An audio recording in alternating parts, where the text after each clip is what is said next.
नमस्कार। दिन भर की बड़ी खबरों में आपका स्वागत है। मैं हूं आपके साथ मीनाक्षी त्रिवेदी। आज इस बुलेटिन में बात होगी राहुल की सक्रियता पर बौखलाई बीजेपी की, मोदी सरकार के खिलाफ कांग्रेस के हल्ला बोल की। जानेंगे कि क्या 31 मई के बाद भी बढ़ेगा लॉकडाउन और शिवसेना ने राज्यपाल को क्यों सुनाई खरी खरी। और आखिर में बात रेटिंग एजेंसियों की चौंकाने वाली रिपोर्ट की। लेकिन तमाम बड़ी खबरों से पहले एक नजर सुर्खियों पर।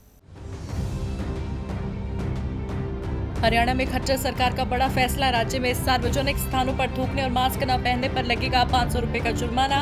मौजूदा स्वास्थ्य हालात के चलते लिया गया फैसला। प्रवासी श्रमिकों पर राजनीति जारी। बीएसपी सुप्रीमो मायावती बोली, भाजपा कांग्रेस जिम्मेदार, बुरी तरह से पिस रहे हैं कामगार। समय रहते बंद के दिए गए होते संकेत तो प्रवासी खुद ही कर लेते अपने गृह राज्य जाने का इंतजाम। एक बार फिर दौड़ने के लिए तैयार दिल्ली मेट्रो। नए नियमों के साथ गाइडलाइंस की गई तैयार, बस केंद्र सरकार से इजाजत का है इंतजार। IT company Cognizant director, associate vice president समेत प्रबंधन स्तर के 400 कर्मचारियों की करेगी छटनी। प्रभावित कर्मचारियों को मिलेगी 3 महीने की सैलरी। कंपनी इससे पहले भी अपर लेवल के 200 सीनियर कर्मचारियों की कर चुकी है छटनी। शेयर बाजार ने अच्छी उछाल के साथ की क्लोजिंग। सेंसेक्स 995 अंक ऊपर चढ़कर 31,605 पर हुआ बंद। निफ्टी 285 अंक की बढ़त के साथ 9,314 पर हुआ बंद। सुर्खियों के बाद अब बात आज की सबसे बड़ी खबर की। देश में स्वास्थ्य मुसीबत से जो हालात पैदा हुए हैं उसे निजात पाने के लिए विपक्ष लगातार सरकार को सुझाव दे रहा है।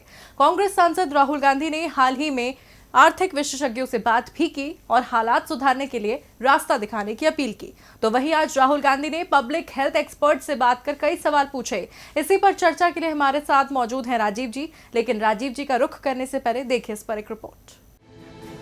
केंद्र की नरेंद्र मोदी सरकार देश को मुसीबत से निकालने के लिए लोगों से तमाम दिशा निर्देशों का पालन करवाने को कह रही है, तो वहीं विपक्ष भी इस मुसीबत की घड़ी से पार पाने के लिए काफी सक्रिय नजर आ रहा है। खासकर कांग्रेस तो मौजूदा हालात सुधारने के लिए तमाम एक्सपर्ट्स की राय भी ले रही है।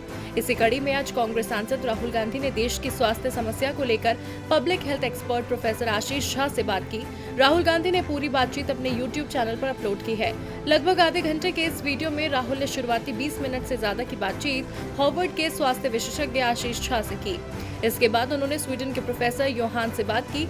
इसी चर्चा के दौरान राहुल गांधी ने भारतीय मूल के जाने माने अमेरिकी लोक स्वास्थ्य विशेषज्ञ प्रोफेसर आशीष झा से मजाकिया अंदाज में पूछा, भैया वैक्सीन कब आएगी? झा ने राहुल के सवाल का जवाब देते हुए कहा, मुझे पूरा विश्वास है कि अगले साल तक वैक्सीन आ जाएगी। वहीं झा ने कहा, ये 12 से 18 महीने की समस्या है, इससे 2021 से पहले छुटकारा नहीं मिलने वाला। अधिक जोखिम वाले क्षेत्रों में बहुत तेजी के साथ जांच करने की रणनीति की आवश्यकता है। प्रोफेसर आशीष झा से बात करते समय राहुल गांधी ने कहा, इस मुसीबत के लिए हर राज्य की अपनी जिम्मेदारियां हैं। कुछ राज्य अपने डिजाइन, राजनीतिक सिस्टम की वजह से दूसरे राज्यों से बेहतर कर रहे हैं। मुझे लगता है कि राज्य जितने विकेंद्रीकृत होंगे वो उतना ही अच्छा करेंगे। स्वीडन के स्वास्थ्य विशेषज्ञ प्रोफेसर योहान ने राहुल गांधी से कहा कि भारत में सॉफ्ट लॉकडाउन होना चाहिए। आपको बता दें, ये कोई पहला मामला नहीं है जब मौजूदा हालात पर राहुल गांधी विशेषज्ञों से बात कर रहे हों। हेल्थ एक्सपर्ट से बात करने से पहले राहुल गांधी देश की अर्थव्यवस्था को लेकर आर्थिक विशेषज्ञों से भी बात कर चुके हैं। आरबीआई के पूर्व गवर्नर रघुराम राजन और नोबेल प्राइज विजेता अभिजीत बैनर्जी से भी राहुल बात कर चुके हैं, जिन्होंने आर्थिक हालात को सुधारने के लिए कई सुझाव भी दिए थे। हालांकि सरकार विपक्ष और विशेषज्ञों के ये सुझाव अमल में लाएगी या नहीं, ये देखना होगा। अब रुख करते हैं राजीव जी का। राजीव जी, आपका स्वागत है। धन्यवाद मीनाक्षी।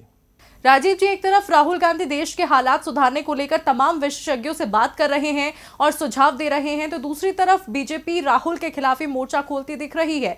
आज जो राहुल ने कहा है उस पर सत्ता पक्ष बरसता नजर आया, तो मुसीबत के दौर में सत्ता पक्ष और विपक्ष में चल रही सियासत को आप किस तरह से देखते हैं? देखिए मीनाक्षी, देश में मरीजों की संख्या 1.5 लाख से ज्यादा हो चुकी है। देश की अर्थव्यवस्था तबाह हो चुकी है और इस वजह से बेरोजगारों और प्रवासी कामगारों के सामने जीवन यापन का कठिन प्रश्न खड़ा हो गया है। लाखों जिंदगियां अपने भविष्य को लेकर फिक्रमंद हैं, लेकिन केंद्र सरकार को लगता है कि इस महामारी से निपटने का जो तरीका उसने अख्तियार किया है वो सही है और कामयाब भी। भले ही 4 लॉकडाउन के बावजूद मरीजों की संख्या 1.5 लाख पहुंचने में अधिक वक्त नहीं लगा, लेकिन सरकार को लगता है कि उसने जो किया सही किया। सरकार को यह बर्दाश्त नहीं हो रहा है कि इस वक्त कोई दूसरे तरीके से सोचने या दूसरे विकल्पों के बारे में सुझाव देने के लिए जानकारों से बात करे, या शायद सरकार को यह मंजूर नहीं कि कांग्रेस या गांधी परिवार से कोई भी सदस्य इस महामारी में जनसामान्य के हितों पर बात करे और सरकार के फैसलों पर सवाल उठाए। आपको याद होगा मीनाक्षी कि कुछ दिन पहले जब राहुल गांधी ने सुखदेव विहार में मजदूरों से सड़क के किनारे बैठ करके बात की तो वित्त मंत्री ने कैसे उन पर तंज कसा था। खैर, राहुल गांधी लगातार प्रेस से और जनसामान्य से मुखातिब हो रहे हैं, साथ ही आर्थिक और सामाजिक मामलों के जानकारों से चर्चा भी वो कर रहे हैं ताकि इस महामारी से निकलने का कोई रास्ता दिखे। लेकिन सरकार को ये बातें पसंद नहीं आ रही हैं। दरअसल लॉकडाउन के अपने फैसले को लेकर सरकार इतनी संवेदनशील है कि उसकी जरा सी भी आलोचना उसे बर्दाश्त नहीं हो रही है। आज उसी मसले पर केंद्रीय मंत्री रविशंकर प्रसाद ने राहुल गांधी पर देश को गुमराह करने, झूठ फैलाने और वर्तमान महामारी के खिलाफ लड़ाई को कमजोर करने का आरोप लगा दिया। लेकिन केंद्रीय मंत्री महोदय को यह नहीं दिखता है कि मई का महीना लगभग खत्म होने को है, मगर प्रवासी कामगारों के दुर्दिन खत्म नहीं हो रहे हैं। किसी तरह उन्हें श्रमिक ट्रेनें मिली तो अब उनके सफर में तकलीफों का अंबार लग गया है। भूखे प्यासे मजदूर घंटों ट्रेन में फंसे हुए हैं और जो अपने घरों तक पहुंच रहे हैं वहां भी उन्हें क्वारंटीन सेंटर की बदहाली तो कभी रोजगार की चिंता उन्हें परेशान कर रही है। जो लोग शहरों में अब तक रुके हुए हैं उनके सामने भूख एक बड़ी चुनौती उभर कर सामने आई है। कुल मिलाकर सत्ता पक्ष को अपनी जिद छोड़कर व्यापक हितों की खातिर विपक्ष के सुझावों पर भी ध्यान देना होगा मीनाक्षी, क्योंकि जनता की परेशानियों को नजरअंदाज आप ज्यादा दिनों तक नहीं कर सकते हैं। बहुत बहुत धन्यवाद राजीव जी आपका तमाम जानकारियों के लिए। अब बढ़ते हैं आगे। देश और दुनिया को परेशान करने वाली स्वास्थ्य मुसीबत ने कई चीजों में बदलाव किया है। जीवन जीने का तरीका तो बदल ही दिया है, साथ ही अब इस दौर में सियासत भी बदली बदली सी नजर आने लगी है। जी हां, मौजूदा स्वास्थ्य हालात के चलते बड़ी बड़ी रैलियों और जनसभाओं की जगह अब वीडियो कॉन्फ्रेंसिंग ने ले ली है, जिसके जरिए अब सत्ता पक्ष अपनी खूबियां गिनाने की तैयारी कर रहा है तो वहीं विपक्ष अपनी रणनीति से केंद्र की घेराबंदी करने में जुटा है। देश में स्वास्थ्य मुसीबत के तेजी से बढ़ते आंकड़ों के बीच राजनीतिक सरगर्मियां तेज होने लगी हैं। करीब 2 महीने तक शांत रहने के बाद तमाम सियासी दल फिर सक्रिय हुए हैं। केंद्र की मोदी सरकार पार्ट 2 का 1 साल पूरा होने के मौके पर 30 मई को बीजेपी 1000 वर्चुअल कॉन्फ्रेंस से लेकर कई ई-रैलियां करेगी और जनता के सामने अपने काम का बखान करेगी। तो वहीं कांग्रेस ने नरेंद्र मोदी सरकार को घेरने की वर्चुअल रणनीति बनाई है। प्रवासी श्रमिकों, अन्नदाताओं और छोटे दुकानदारों के लिए राहत पैकेज की मांग को लेकर कांग्रेस पार्टी गुरुवार यानी कल 28 मई को ऑनलाइन हल्ला बोल करेगी। पूर्णबंदी का दर्द झेल रहे मजदूरों, अन्नदाताओं, असंगठित कर्मचारियों और छोटे दुकानदारों के मुद्दे को लेकर कांग्रेस मोदी सरकार को घेरने जा रही है। जो भी लोग इनकम टैक्स की परिधि के बाहर हैं, उन सभी परिवारों के खाते में केंद्र सरकार की ओर से 10,000 रुपए की तत्काल मदद पहुंचाने की मांग को लेकर कांग्रेस कल दिन के 11 से 2 बजे के बीच बड़े पैमाने पर ऑनलाइन अभियान चलाएगी। कांग्रेस के संगठन महासचिव के.सी. वेणुगोपाल ने चिट्ठी और वीडियो कॉन्फ्रेंसिंग के जरिए निर्देश दिया कि इस अभियान में सभी कार्यकर्ताओं का शामिल होना अनिवार्य है। पार्टी ने फेसबुक, ट्विटर, यूट्यूब, इंस्टाग्राम जैसे प्रचलित सोशल मीडिया प्लेटफॉर्म्स पर एक साथ 50 लाख कांग्रेस कार्यकर्ताओं को ऑनलाइन जुटाने का लक्ष्य रखा है। यहाँ कांग्रेस केंद्र को घेरने के लिए तैयार नजर आ रही है, तो दूसरी तरफ बीजेपी भी सोशल मीडिया प्लेटफॉर्म्स का बखूबी इस्तेमाल करने में जुटी है। पार्टी मोदी सरकार के दूसरे कार्यकाल का 1 साल पूरा होने का जश्न मनाने को तैयार है। नरेंद्र मोदी सरकार ने अपनी उपलब्धियों को लोगों तक पहुंचाने के लिए 1000 वर्चुअल कॉन्फ्रेंस और रैलियां करेगी। साथ ही पार्टी सभी मंडल में फेस कवर और सैनिटाइजर भी बांटेगी। प्रधानमंत्री नरेंद्र मोदी द्वारा लिखित एक पत्र जिसमें आत्मनिर्भर भारत का संकल्प, विश्व कल्याण हेतु भारत की भूमिका और स्वास्थ्य मुसीबत के फैलने से बचाव हेतु सावधानियां और स्वस्थ रहने के लिए अच्छी आदतों के संकल्प के आह्वान को देश भर में 10 करोड़ घरों तक पहुंचाने का लक्ष्य रखा गया है। अब मुसीबत के वक्त भी सत्ता पक्ष और विपक्ष भी एक दूसरे को घेरने की तैयारियां तो जोर शोर से कर रहा है, लेकिन किसकी कोशिश ज्यादा रंग लाती है तो ये तो आने वाला वक्त ही बताएगा। वाकई तैयारी तो दोनों तरफ से हो रही है, लेकिन कौन किस पर भारी पड़ता है ये देखना होगा। वहीं देखना ये भी होगा कि 31 मई के बाद क्या होगा। दरअसल केंद्र की नरेंद्र मोदी सरकार ने पूर्णबंदी के चौथे चरण में छूट का दायरा बढ़ाया है। करीब 2 महीने से बंद पड़ी रेल और हवाई सेवाओं को शुरू किया गया, लेकिन इस छूट के बाद जिस तरह से स्वास्थ्य परेशानी बढ़ी उसे लेकर विपक्ष अब सरकार को तल्ख रुख दिखा रहा है, जिसके बाद अब सवाल उठने लगे हैं क्या 31 मई के बाद भी पूर्णबंदी जारी रहेगी या सरकार के पास कोई और प्लान है। मोदी सरकार ने जब पूर्णबंदी के चौथे चरण का ऐलान किया था तो इस बार की पूर्णबंदी पहले के 3 चरणों से अलग थी। न सिर्फ राज्य सरकारों को जोन निर्धारित करने का अधिकार मिला था, बल्कि जनता के लिए भी रियायतों का दायरा बढ़ा दिया गया था। रेल और घरेलू उड़ानें शुरू की गईं। श्रमिकों को भी उनके गृह राज्य पहुंचाया जाने लगा। जिस तरह सरकार अब धीरे धीरे छूट का दायरा बढ़ा रही है, क्या ये सरकार के पूर्णबंदी के एग्जिट प्लान की ओर इशारा है? और क्या सरकार 31 मई के बाद पूर्णबंदी हटाने का फैसला लेगी? ये वो सवाल हैं जो इस वक्त देश के हर नागरिक के जहन में घूम रहे होंगे। वहीं पूर्णबंदी के चौथे चरण में पॉजिटिव मामलों की संख्या को लेकर भी सवाल है कि क्या फिर से बढ़ेगी पूर्णबंदी। हर कोई ये जानना चाहता है कि आखिर 31 मई के बाद सरकार का क्या प्लान है। संभावना है कि प्रधानमंत्री जब मन की बात कार्यक्रम के जरिए देश की जनता को संबोधित करेंगे तो उसमें पूर्णबंदी 5 का जिक्र होगा। लेकिन क्या सरकार 31 मई को पूर्णबंदी पूरी तरह से हटाने का जोखिम उठाएगी? ये सवाल इसीलिए क्योंकि जिस रफ्तार से देश में मामले बढ़ रहे हैं, उसके बाद अगर सरकार ने पूर्णबंदी हटाई तो सरकार की मुश्किलें बढ़ सकती हैं।